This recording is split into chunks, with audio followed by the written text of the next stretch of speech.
All right, welcome back to another video. In this video, I'm going to be talking about if I could start from scratch in 2025, what are 9 things that I would do to make sure that I could ensure my success so that I could go from looking like this to looking like this. Let's jump right into it. So first and foremost, I would set a clear and concise goal. I would write it down. I would put it on Post-it notes, and I would put it all over my house. I would put it on all the bathroom mirrors, not like invasive, just off to the side. When you're sitting there brushing your teeth, you're kind of thinking about all kinds of different things. You might be thinking about what you got going on that day, what's going on at work. I would put it on the refrigerator. I would put it on the wall in front of the sink downstairs where I do my dishes and stuff. I would have it all over the place so that as I'm walking throughout my house, I'm constantly getting a reminder and constantly rejuvenating myself. I would also break that goal up into smaller checkpoints, and I would set a reward. So one of the most important things to foster an environment of behavior change is to reward yourself along the way. And if you don't, then you start to get this sense of like, what is it all for? So especially for something like fitness is very difficult. It's going on a fitness journey for some people, it can be one of the hardest undertakings that they've ever gone in their life. So you have to reward yourself along the way to keep your motivation, to keep your spirits high. And that could be anything. It could be going out to see a movie, going to movie theater. It could be a snack. It could be a food that you really enjoy. For me, I have sworn off video games. And so I'm on this new YouTube journey, this podcast journey, and I'm busting my ass. I'm working, 14-hour days on this thing, doing everything I can, research, recording videos, editing videos, just putting stuff together, interviewing people, and just making sure that I'm giving it the hardest effort that I possibly can. And so along the way, I have quit playing video games completely because that was a distraction. But there was a new Elden Ring game that was just announced for 2025. And I've told myself that that is going to be my reward. And so I'm really looking forward to that. That's one of my favorite games ever. And so that's like really motivating me to push hard right now while I'm in the trenches, because I know there's something at the end waiting for me. So that's number one. Number two, I would start with intermittent fasting or time restricted eating. And this is actually how I started my fitness journey. I used to be overweight. And one of the first big changes I made within probably the first year and a half or so, I've been doing this for about 12 years. First year and a half or so, I started with intermittent fasting. And I started off with like a 10-hour eating window. And I slowly tapered that down to 8, 6. I messed around with 4-hour eating windows. Didn't like it because I just felt uncomfortable when I did eat because of the sheer amount of food that I had to eat. And eventually I just settled on somewhere between 8 and 6. And that was just sort of my sweet spot. And that was amazing for me. I lost so much fat in such a short amount of time. And I probably lost a little bit of muscle along the way because I wasn't at that time, I wasn't really in the know about proper protein intake and just meal timing, and then timing carbohydrates around the different levels of intensity when it comes to things like cardio or just, longer sets when it comes to weightlifting. But either way, it got me from, you saw the pictures, it got me from being fat to looking pretty awesome. And so even if I did lose a little bit of muscle, the program that I was following, I've had help along the way, and I've hired coaches. And so just to make sure that I'm doing things right, luckily I've been doing things right for a really long time. And so the amount of muscle that I lost was very minimal. And I think if someone's really, really overweight, then they can get away with, an extreme caloric deficit where, yeah, they might lose a little bit of muscle, but that's okay, because to me, what's more important is to get rid of that fat. Your life is in jeopardy if you are extremely obese. Number 3 I would start with hand measurements. So this is sort of a way of just ensuring that you're getting enough protein, you're getting enough fiber, you're getting enough micronutrients. So I use hand measurements usually with people when I start working with them for the first time. The first hand measurement is a fist. So a piece of protein the size of your fist. So I don't know how big your fist is, but mine is probably about a 6-ounce piece of meat, whatever that may be. And so that's probably around 35 grams of protein. That's pretty good. So times that by 3 meals, that's a lot of protein. And then 1 to 2 cupped palms of whatever carbohydrate, whatever starch. It could be rice, it could be potato, sweet potato, whatever. Doesn't really matter. 1 to 2 cupped palms, and then a whole hand of vegetables. And if you do that for most meals, you're going to have, like I said, 35 grams of protein. You're going to have anywhere from 5 to 10 grams of fiber, depending on what the vegetable is. And you'll probably be sitting around somewhere like 40 grams of carbohydrate.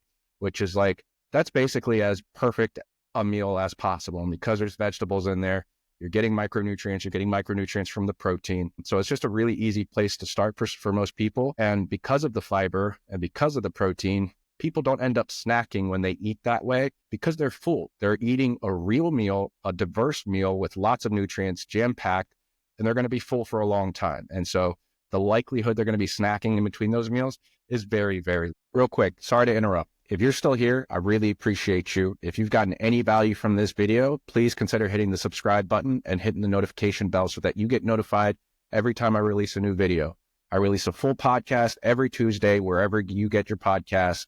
And also throughout the week, I'm releasing segment videos that could be anywhere from 10 to 20 minutes long, just providing my commentary on segments that interested me that week. But hit the subscribe button and the notification bell, and that's it for me. Back to the video.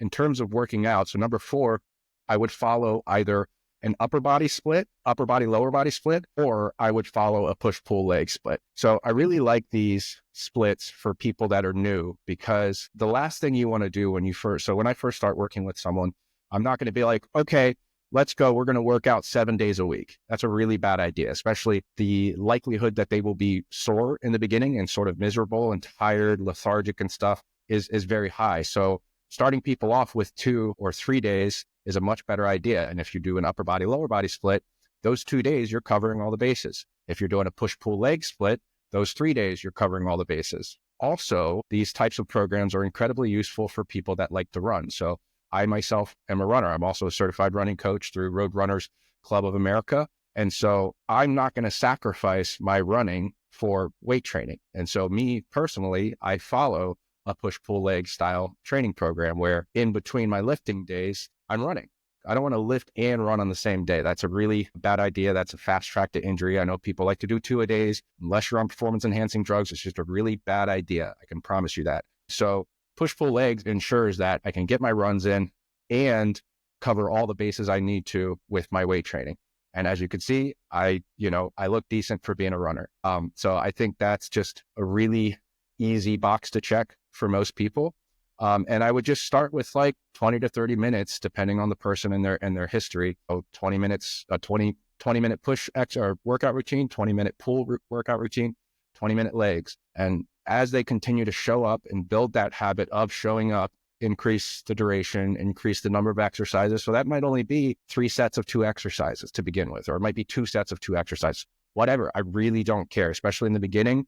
Just get in the habit of showing up, and then slowly over time, as you keep showing up, you can increase the amount of exercises, increase the amount of sets that you're doing. So let's see, 1, 2, 3, 4. So on to number 5. I would begin a breath work practice to begin to nurture the skill of mindfulness. So I think mindfulness is underappreciated when it comes to health and fitness. People don't understand that there's a mindfulness component with lifting form, right? You have to be present. If you're going to do a barbell back squat, barbell front squat, deadlifting, bench press, barbell bench press, you have to be incredibly mindful. You have to pay attention to the posture of your shoulders. You want to make sure that your elbows underneath of your wrists, like your leg drive. Are you bracing your core? All of these things are super, super important. And if you're thinking about, an argument that you got in yesterday while you're doing it, you're going to injure yourself.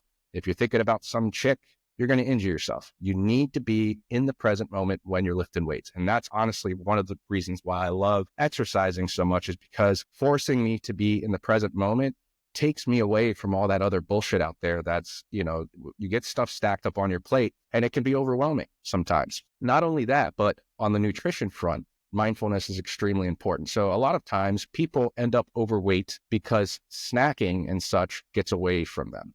And I just had this conversation with someone. If you can be mindful in the moment when you start to feel a craving coming on, you can start to understand that maybe you're not hungry at all. Maybe you're bored, or maybe you're in some sort of emotional state that triggers you to use snacking as a coping mechanism. So when you're mindful, you can create some space between when the trigger happens and when you actually reach for the food. So let's say usually you don't even think about it. Trigger happens, boom, you reach for some chips or you reach for some cookies or something. When you're mindful, you can watch yourself. You can observe yourself when that trigger comes. Pause for a second, ask yourself a couple questions. What am I feeling right now? Am I actually hungry or am I just bored? am I actually hungry or am I just sad? And that is a skill in and of itself. And it can be uncomfortable at first because it forces you to sort of come face to face with your emotional state. If you're sitting around and all of a sudden you get sad, instead of using food to soothe you, now you're forced to sit there and deal with it and actually feel, which I think that's good anyway. People should be feeling their feelings as much as possible and not trying to distract themselves with drugs, alcohol, food, TikTok, Instagram, all these things. These are all coping strategies to self-soothe in a lot of ways. So beginning a breathwork practice, and pro tip, there's an app called Breathwork without the O. It's a free app and I recommend it to everyone. Usually when I tell them to, start to get on the meditation train, Breathwork is a really easy place to start. There's no talking. It's just a countdown timer that you look at, and it even vibrates in your hand, and it counts down on the inhale and it counts down on the exhale, and you just follow along. And you could do it for 3 minutes. You could do it for 5 minutes, whatever. That's a really useful place to start. Number 6, I would ask my friends to work out with me. And if I was shy, then I would just go ahead and hire a trainer. There is a social component, or there can be for some. I personally, I do like to train alone now, but at the beginning of my health and fitness journey, when I was really overweight, I actually was going to the gym with my buddy David and Eric. And one day David was just like, hey, do you want to go to the gym with me? And I was like, sure. And I went and I fell in love, and we had a lot of fun working out together and a lot of laughs and stuff. And so, having someone not only can make it more enjoyable, but it makes you accountable to someone other than yourself. It's very easy for us to let ourselves down most of the time.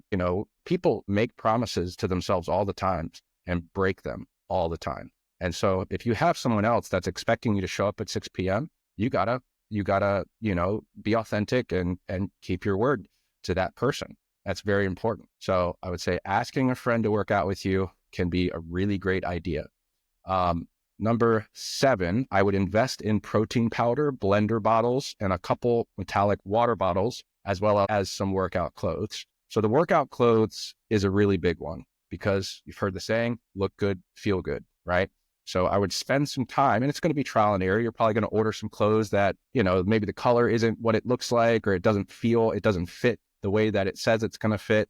And so you need to find certain brand names. Like running shorts are a big one. I love my running shorts, and it was trial and error finding what running shorts fit the best so that you're not chafing, your thighs aren't chafing, the colors and all that stuff. But now that I have it figured out, I love my running shorts. So I know, like, I walk out of my house with a sense of confidence, knowing that I look good and that makes me feel good. But also investing, when you put money into something, you are now invested into the thing, which now you have an interest in maintaining it, right? So I would say starting with workout clothes, getting the protein powder, because obviously you're probably going to have a hard time hitting your protein requirements in the beginning. And so there's people out there that kind of poo-poo on protein powder. And I think that's a load of bullshit. Look, most people, when they first start, one, they have no idea how many grams of protein they need to be getting. They are dramatically underestimating, usually by 100% or so. Like you tell someone, or you ask someone, how many grams of protein are you eating? And they tell you, and usually the number they're supposed to be at is twice as much as where they're starting. And so having protein powder is a really useful way for people to start to hit their protein requirements. Why that's important is because they'll make progress. They'll start to see their muscles growing. They'll start to see little cuts. They'll see little veins and stuff. And that can be encouraging, right? You start to see your body changing before your very eyes. That's really powerful. So protein powder for me is a big one. And I don't care about the whole process thing.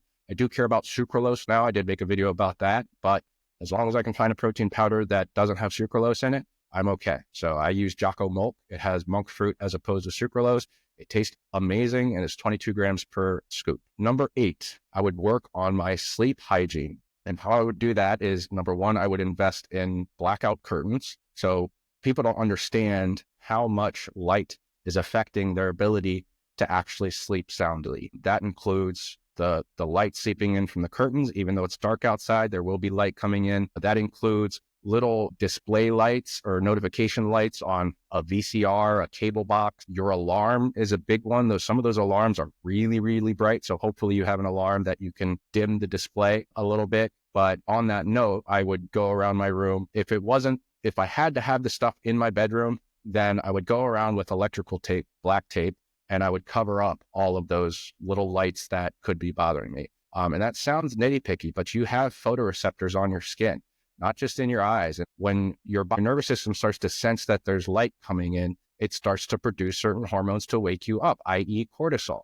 And so it doesn't take much. I'm telling you, like back in evolutionary, like we evolved from an environment in which there were no artificial lights. So the slightest tick of the sun coming up over the horizon, even though it's still dark outside, seeing the sky starting to light up, people wake up early. There's a natural signal that's being sent there. And so you want to make it as dark as possible so that you can wake up on your own terms, especially if you have a really demanding schedule. That's super important. And let's see here. So last but not least, I would set aside a dedicated time each week and I would research fitness. So this one's a big one. So on this point, I would find fitness influencers that were in line with what I was going for. So if I wanted to get into bodybuilding, I would start to find evidence-based bodybuilders. If I was getting into powerlifting, I would find powerlifters. If I wanted Olympic weightlifting, I would follow those Olympic weightlifters. And I would not mix and match. I would just follow the people that were doing what I liked, and I would limit it to maybe 2 or 3 of them. But I would set time aside, maybe an hour a week. That's not that much time. We sit on social media as it is. And so you could do a lot of research on YouTube. So let's take powerlifting, for example, the big 3, deadlift, bench press, and squat. So I would find some powerlifters and I would spend an hour each week and I would look up their form videos because trust me, there is no shortage of videos of professional, pound for pound, best in the world powerlifters doing squats, doing bench presses, doing deadlifts during training, in competition, and even people doing form breakdowns and talking about the different cues they're talking about, like breaking the bar, keeping the shoulders packed, foot pressure, bracing the core like a soda can. And then the amount of cues is unlimited. So putting aside time and actually doing that. And then also researching nutrition, because obviously you're going to suck in the beginning. Obviously I sucked in the beginning, but I continually researched. I was so hungry to learn about fitness and nutrition. And so I learned a lot over the years, and thank God we have YouTube. I mean, YouTube is such an invaluable resource. You can get a high level education. I mean, podcasts too. You can get a very high level education for basically free now. So you really want to make sure that you're not falling into traps of fad diets. You're actually looking into the things that you're trying to go for to make sure that you're staying on track. You're doing it the right way. You're doing it safely, right? Like you want to know about progressive overload, but you want to know how to do it in a way that's safe. So you're not, letting your ego get the best of you. And each week you're increasing the weight by 20 pounds instead of 5, right? That's a fast track to injuring yourself. So that's the last thing. So that's number 9. So those are 9 things that I would do to make sure that I was starting 2025 some success. And keep in mind, I'm not saying that I would start all of these at the exact same time. When I started my health and fitness journey, I just started with intermittent fasting. And I just did that for a while. And then over time, other things started to become added to it. So this is a process. And I really hope that 2025 is a better year for a lot of you than 2024 was. And I really, really hope that you can stick with it this time. It is a great feeling being in shape and feeling healthy. A lot of people just don't even know. It's just like hydration. A lot of people are walking around dehydrated, and they have no idea that they're dehydrated. They have no idea what it feels like to be hydrated, that there is, the grass is greener on the other side. I promise you, there is like an energy boost to being in shape, to being hydrated, to having enough food, having enough protein. These things do feel really good. So I'm rooting for every single one of you. And, along the way, watch my videos. I hope I can provide information to help you along the way like this one. And if you ever have any questions, then email me at randall@alwaysadaptive.com. If you're still here at the end, I really appreciate you watching. And if you got any value from this video, consider subscribing and hitting the notification bell so that you get notified each time I upload a video. I upload a podcast, a full podcast every Tuesday. And throughout the week, I'm uploading segments such as this one, just to provide extra value, and there's clips and stuff too. So I hope you'll subscribe, and I will see you at the next one. Thank you for watching.